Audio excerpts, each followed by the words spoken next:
হারামজাদা, মিথ্যা বলস। না মানে 15 পেয়েছি। কি বললি? মাত্র 15 পেয়েছিস? আমি যখন ছোট ছিলাম তখন পরীক্ষায় 100-তে 100 পেতাম। বাবা তুমিও তো মিথ্যা বললা।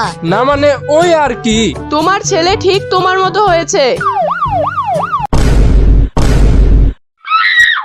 বাবা আমাকে টুনির সাথে বিয়ে না দিলে আমি বাড়ি থেকে পালিয়ে বিয়ে করব।